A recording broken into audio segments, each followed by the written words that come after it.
خلينا نحكي شوية على على الدستور وعلى اقتراحات، وقل لي هل الاقتراحات هذه تمت ولا لا؟ باش نرجع شوية بالأشهر التالي. اقتراح بإحداث هيئات دستورية تدعم الجهات بانتخاب رئيس مجلس جهوي يكون مستقل من الوالي، هل هذا المقترح وين وصل بالضبط؟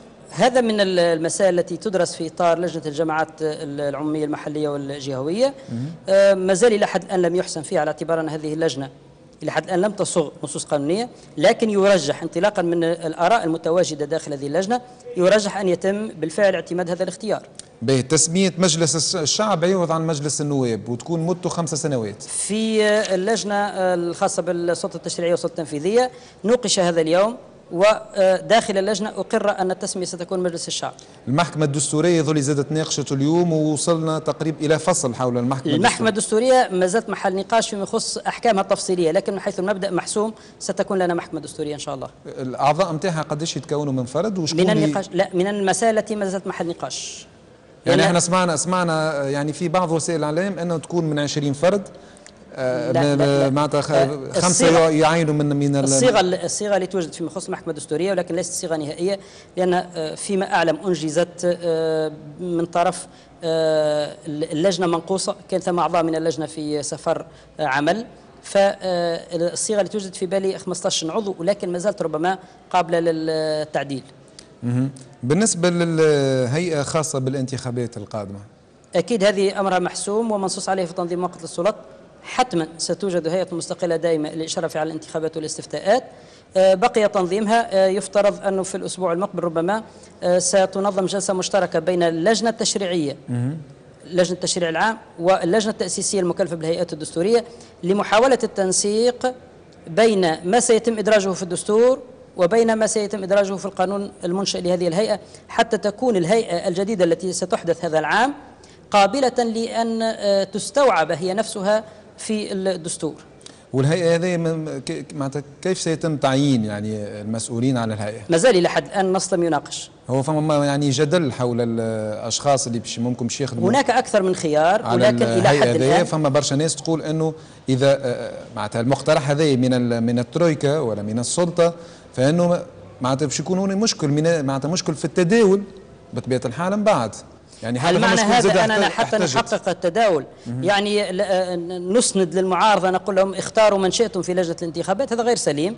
ليس بالضرورة معارضة، ولكن يلزم وفاق على الأقل. هذا سيطرح من ضمن الاختيارات. ننتظر هيئة الانتخابات لابد أن يرد مشروعها من الحكومة، ننتظر ورود المشروع من الحكومة، نناقشه فيما بيننا، وما يتم التوافق عليه يتم اعتماده إن شاء الله. خلينا نحكي اكثر ممكن تفصيل في المضمون الدستور اللي متكون من توطئه، من احكام عامه، من تنظيم سياسي. التوطئه في يعني مشروع المسوده تقريبا حاضره يعني. نعم.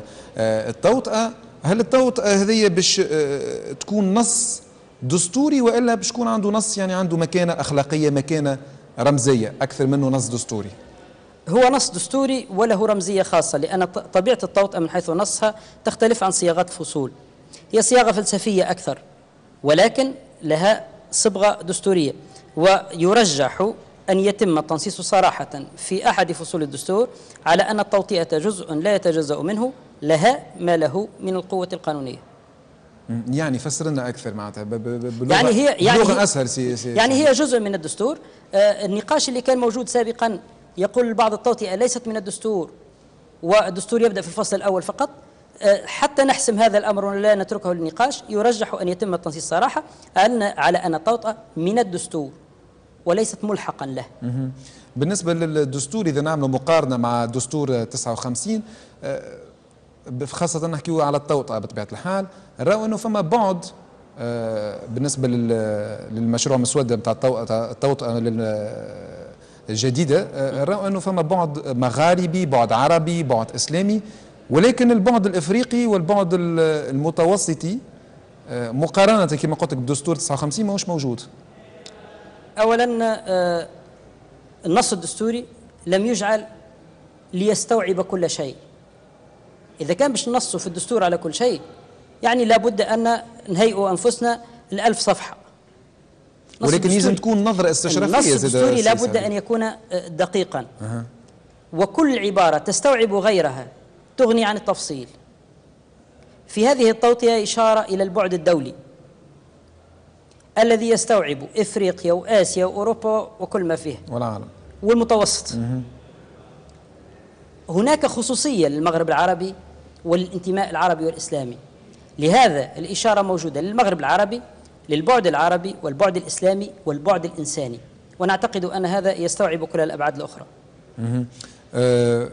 هل فما معناتها نظرة استشرافية بالنسبة للدستور؟ يعني كي نحكيو على الدستور نحكيو على أجيال قادمة، ماهوش على الجيل هذا بطبيعة الحال. يعني نعاود نقول مرة أخرى عندكم مسؤولية كبيرة جميع أفراد يعني المجلس التأسيسي، معناتها حاسين بالمسؤولية هذه. يعني مش أكيد مش كما اليوم الأول ممكن مسؤولية حاسين بها أكثر، ولكن الإنسان ساعات يدخل في الروتين ينسى معناتها كبر هالمسؤوليه هذه. هل فما نظره استشرافيه؟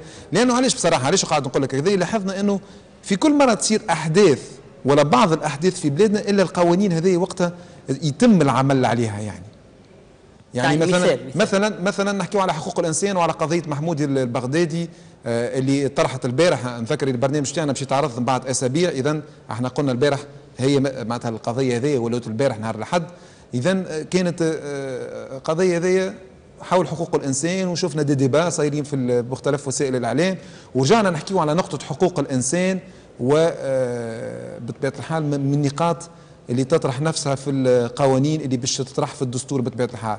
كيف المس من المقدسات موضوع تطرح يعني تحكي عليه اكثر، هو كان مطروح قبل ولكن تحكي عليه اكثر في الفتره الاخيره، والاحداث اللي صارت بطبيعه الحال والحظر الجولاني اللي صار في بعض الولايات من بلادنا. إذا علاش في كل مرة تصير مشاكل وقت تطرح المواضيع هذه؟ لا، نميز بين أمرين. أولا فيما يخص استشعار المسؤولية، نحن نستشعر المسؤولية في اليوم الأول وإلى اليوم الأخير إن شاء الله، وعملنا بالنسق الذي نعمل به يؤكد استشعارنا للمسؤولية. اثنين، فيما يخص المواضيع التي تطرح، هل أن لو أن الموضوع موضوع حقوق الإنسان أو موضوع ملف معين يثير إشكالات متعلقة بحقوق الإنسان لم يطرح، هل معنى هذا أننا ما كنا لنصوغ أحكاما في الدستور تخص حقوق الإنسان؟ هذا غير صحيح. لكن الرأي العام عندما تثار لديه مسألة معينة يتذكر آنذاك ليسأل ما موقف المجلس التأسيسي، ما الموقف الذي سيكون في الدستور. لكن نحن بطبعنا أذكر أن لدينا لجنة اسمها لجنة الحقوق والحريات، مهمتها صياغة الأحكام الدستورية المتعلقة بالحقوق والحريات. يعني في كل الحالات كنا سنصوغ هذه الأحكام، لكن إثارة أو حصول انشغال عام بموضوع من المواضيع يجعل الرأي العام يتساءل عما يمكن أن يكون في الدستور بخصوص هذا الموضوع، ويجعلها في أولوياتكم وقتها. لا، الأمر لا يتعلق بأولويات. بالنسبة للدستور أولوياتنا مضبوطة من البداية، برنامج عملنا مضبوط لا يتغير تبعا للحوادث. بموقفك سي حبيب من قضية البغدادي محمود، موقفك الخاص، مش موقفك مقرر يعني عام موقف يعني هل أنا الحديث هنا عن التسليم من عدمه أم عن إجراءات التسليم؟ أعتقد أن بالنسبة للتسليم هذا صدر فيه حكم قضائي ولا بد من أن ننصاع لأحكام القضاء. بالنسبة لإجراءات التسليم أعتقد أن الإجراءات سليمة ولا خرق يعتريها، وبالتالي لا إشكال. من جانبي أرى أن ما تم إجراء سليم وكان ضروريا. نعم، هو موقف الخاص وكان ضروريا من تونس الثورة إلى ليبيا الثائرة. وأذكر بأن بعض القرارات اتخذت سابقا وكانت محل انتقاد، وأشير هنا إلى الموقف من سفير النظام السوري، انتقد الموقف آنذاك، والجرائم التي تحصل اليوم في سوريا تؤكد صواب ذلك الموقف. نفس الشيء بالنسبة لهذا الإجراء. الأيام ستثبت بإذن الله أن القرار الذي اتخذ كان سليما ومبررا بل وضروريا. احنا من غير ما نهولوا الأمور، وكما تقال في عند بعض الناس قنبلة أزمة إلى آخره ما بين الحكومة وما بين الرئاسة، ولكن خلينا نسألوا سؤال صريح ويكون واضح. هل ترى أنه فما ضبابية يعني في الصلاحيات ما بين الحكومة ما بين الرئاسة؟ يعني هل ترى وإلا أنه هذايا بالعكس هذه هي الديمقراطية، وأنه فما اختلاف في الآراء وأنه كل واحد عنده رأي؟ يعني كيشوفوا سيد منصف مرزوقي يستنجد بالمجلس التأسيسي حول قضية يعني تسليم بغداد. الأمر لا يتعلق باستنجاد، الأمر لا يتعلق باستنجاد. لا استنجاد سي حبيبي، هذا هو اللي قال بالضبط، يعني شفنا يظهر لي. الأمر لا يتعلق باستنجاد، الأمر يتعلق بتنفيذ مقتضيات أحكام التنظيم المؤقت للسلطات العمومية.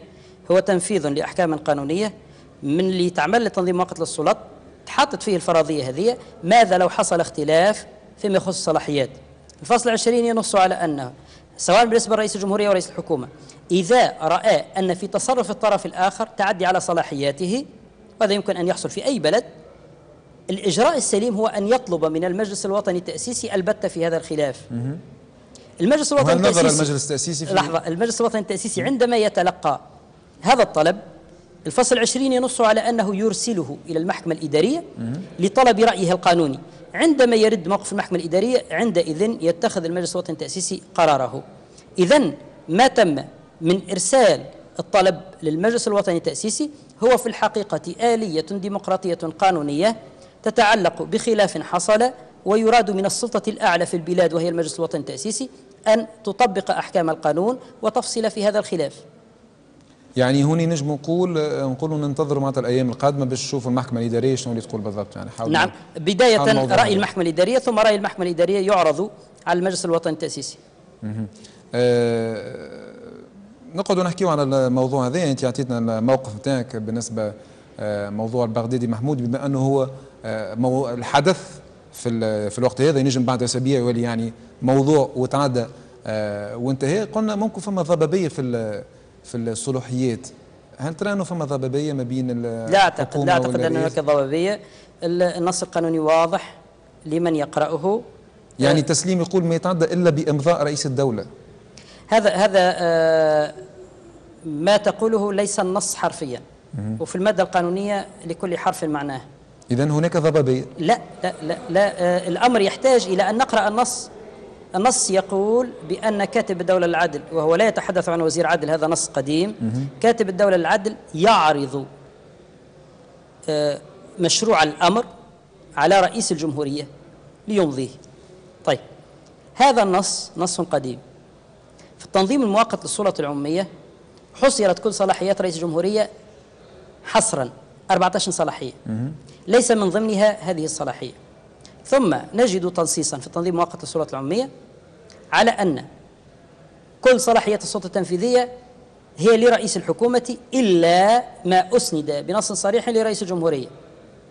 ثم يعني نجد تنصيصا آخر. لو تحكينا بأمور قانونية برشا يا سي الحبيب، مش نكمل نقطة الأخرى. معنا مشاهدين خلينا نفهموا شوية. شو معناتها الكلام هذا اللي تقول فيه؟ أنت قاعد صحيح تدقق على الحرف بالحرف بالحرف، وانا زاد دقيق بطبعي، ونحب زاد اللي يتفرج فينا يفهم شنو اللي قاعد تقول فيه بالضبط. طيب، معناها عندنا الصلاحيات نتاع رئيس الجمهورية مضبوطة من 1 إلى 14، ليس من ضمنها صلاحية الإمضاء على قرارات التسليم. إذن هذه الصلاحية غير موجودة لرئيس الجمهورية. وعندنا نص آخر في نفسه في تنظيم مؤقت السلطات العمومية ينص صراحة على أن كل ما لم يسند إلى رئيس الجمهورية هو من صلاحيته رئيس الحكومة. وعندنا فصل في آخر تنظيم مؤقت السلطات العمومية يقول أن كل الأحكام المخالفة لهذا القانون تعتبر لاغية. بناء عليه كنلم هذا كل بعضه ايش نلقوا أن الأمر المتعلق بالتسليم طالما لم يسند إلى رئيس الجمهورية فقد انتقل آليا إلى رئيس الحكومة تطبيقا للقانون. معناتها هوني نجم نقولوا لرئيس الدولة ما هوش فاهم مليح تنظيم المؤقت للسلطات العمومية، يعني كي تقول لي الكلام هذا يعني مش مسألة مش فاهم مليح وإلا فاهم مليح. أعتقد أن لم يستوعب. يعني يصعب أن نقول عن رئيس الجمهورية أنه لم يستوعب النص، لكن أقول له فهمه لعله لم يصادف الفهم الصحيح. هذا اللي قلته بالضبط سي الحبيب خضر، أنت قلته بطريقة أخرى. على كل حال